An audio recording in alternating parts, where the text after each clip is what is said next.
Literally just moments ago finished the first episode of The Falcon and the Winter Soldier. Wow, we're really going there.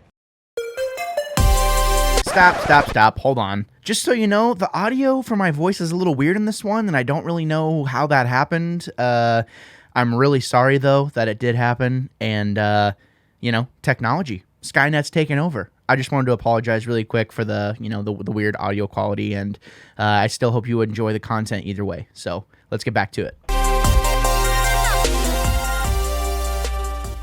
Welcome, all fellow wannabes. Welcome to the channel. My name is Gabriel Fast. I do claim to be the Wannabe Critic. This is Wannabe Critic Productions, YouTube. We do YouTube content here, podcasting, Let's Plays, all kinds of stuff here. Basically, just doing all the nerd stuff all the time. So thank you so much for stopping by. If you wouldn't mind, hit the subscribe button, hit the bell. You'll be notified every time we upload a video. We upload all the time, all kinds of different stuff. So I'd appreciate it if you would check that out. So Falcon and the Winter Soldier just started kicking off episodes this week. The first episode being released today.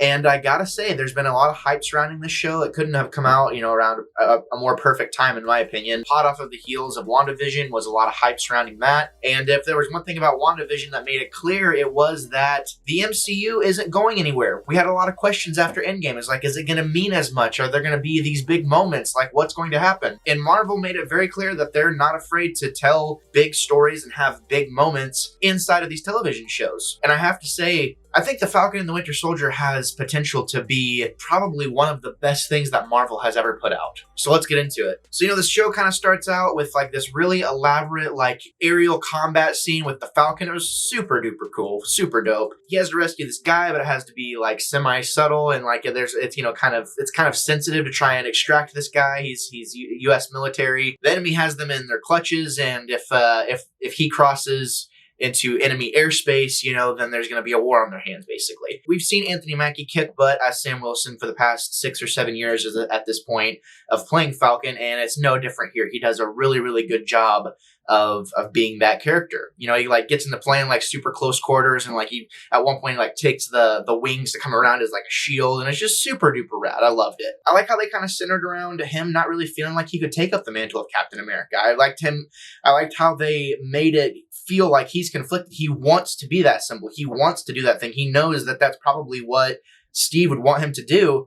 But it's like he said, at the end of Endgame and at the beginning of this show, during Steve's funeral and things like that, like every time he holds it, it feels like it belongs to someone else. So obviously he turns it over to the government, and now they have it. But you can tell something's not right there. They kind of have, they kind of intentionally make you feel wrong about what's happening, because we want to see him have that shield. That'd be so dope to see him don. That'd be so dope to see him, be the next Captain America. But I'm sure he's thinking, how dare he try and be the next Captain America? Like, what is everyone else going to say? Type thing. It's like, oh, you think you can be Cap? Not to mention, I feel like there's kind of an underlying narrative of social issues that we've been facing more along the lines of today, and I think they really lay that on thick in this first episode of things that would be happening to Sam. Because you can tell he wants to have this thing, but there are certain things that might make him feel like he's going to be held back and like he can't be accepted. Like, how could he be accepted as the next Captain America? Then at the very end of the episode, lo and behold, the government comes out and says, oh, hey, guess what? There's a new Captain America, yada, yada, yada. And guess what? Like, we need a new hero. We need a new symbol, a new person, to wield the shield,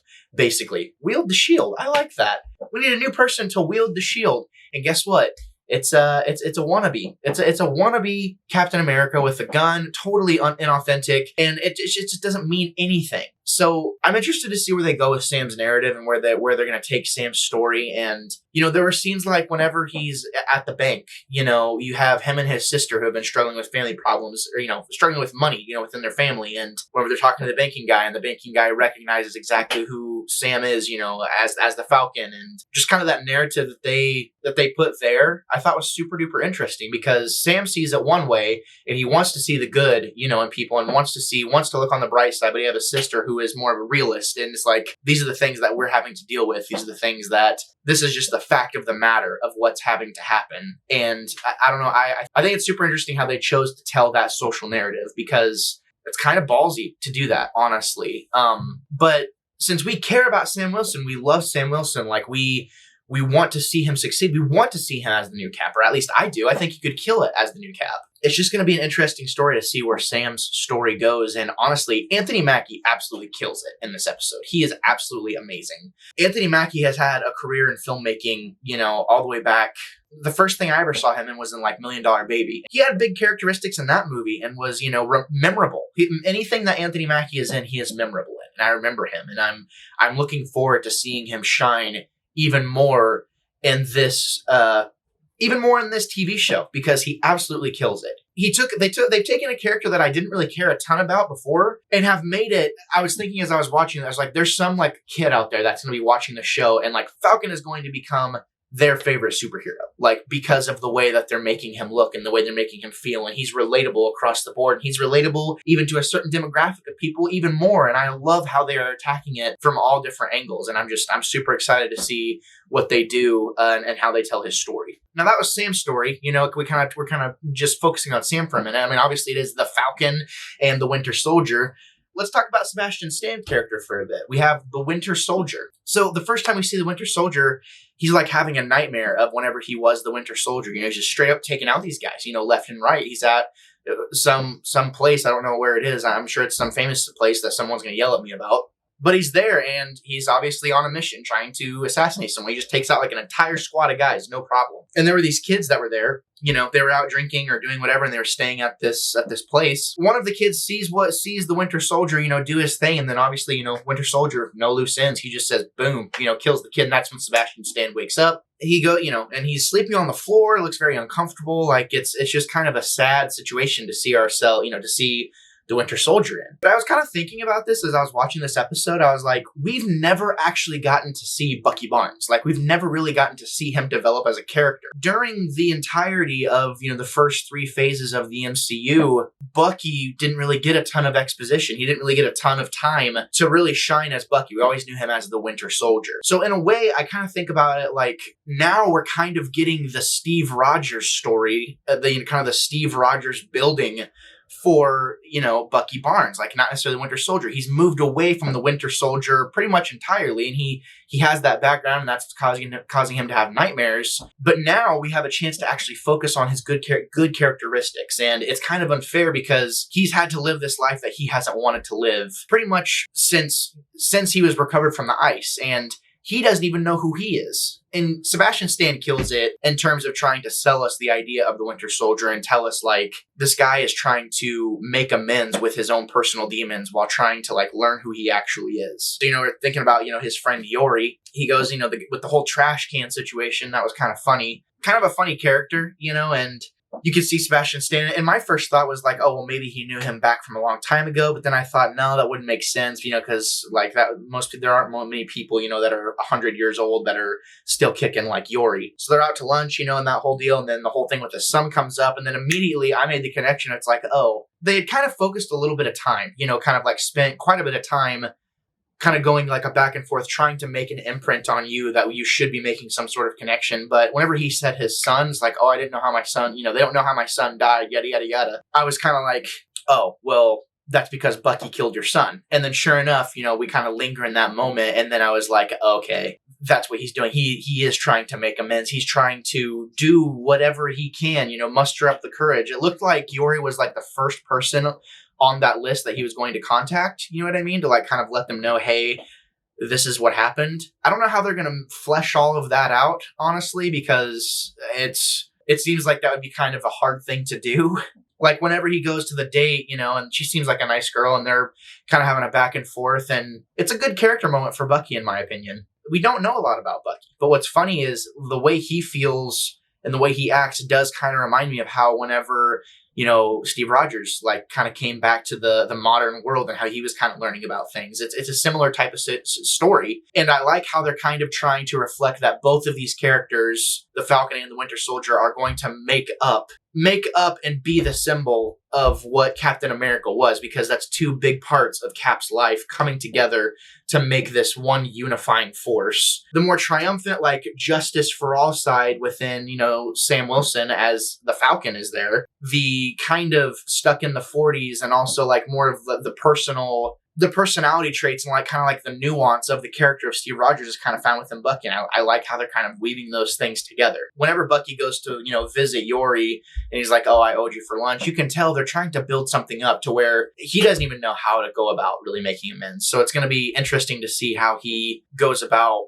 coming to grips with the things that he's done and trying to make a difference. A couple other things in this episode, kind of the flag smashers, right? The baddies. As soon as, the guy in the Air Force, he was trying to like kind of infiltrate the meeting there towards the end of the episode. And he sees this guy throw these 2 bags of money down with a mask on, and he's like kicking these guys around. And my first thought is, okay, well, this guy is obviously enhanced, right? This guy has to be enhanced. So it'll be interesting to see kind of, I don't really know anything about the Flag Smashers, if they're a big thing in the comics or what, but it's going to be interesting to see where that kind of goes forward. I'm assuming that Flag Smashers are probably going to end up being the main bad guy, negative driving force in the entire show. I think it's going to be super interesting.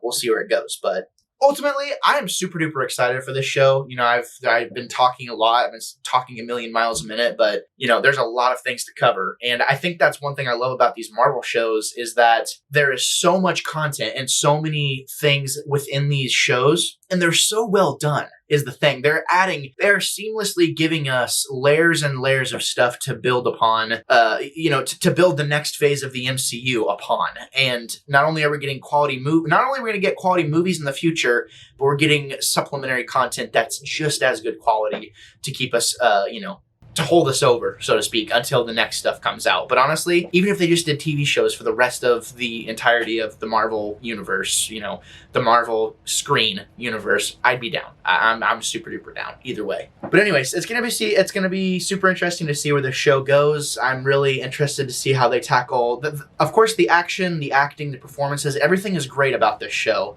But I'm more interested in the social message that they're trying to kind of perpetuate and the story they're kind of trying to tell there, because obviously I think it's super important, and the way that they're doing it, I think this is one of the best ways I think I've ever seen it done, honestly. And, it'll be really interesting to see ultimately. So, but anyways, if you like the video, go ahead and please like it. Let me know, let me know how I'm doing. I would really, really appreciate it. Make sure you check out the other projects we have down below. Wanted to give a special shout out to our Patreon producers for the month of March. We have Sage and Clove, H.H. Waxbar, we have Luke Collins, and we also have Zoe Chanel as the Patreon producers. If you want to check out a way to support the show other than just watching the content, which means the most to me anyways, you can check down the link down below for patreon.com/wannabecritic. But if you don't want to do that, no worries. I'm just happy you watched this long. I really appreciate it, honestly. So until next time, thank you for tuning in. And before I go, check this out. Whatever possessed you to check out the podcast or the YouTube channel today, I just want to say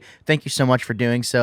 If this is your first time here, I would appreciate it, if you would consider subscribing. As you can tell, it's not just me here anymore. I mean, I do stuff by myself, but the podcast is going to reside here from now on, in video form. So if you want to see more content, if you want to be notified, every time we post something, whether it be a clip, a podcast, a review, an interview, whatever it may be, if it's gaming stuff, make sure you click that bell and hit the subscribe button, and we will see you next time. Thanks for sticking around, and thank you for preparing yourselves for a plethora of hot takes and potentially unpopular opinions. I'm Gabriel Fast. I will always be the wannabe critic.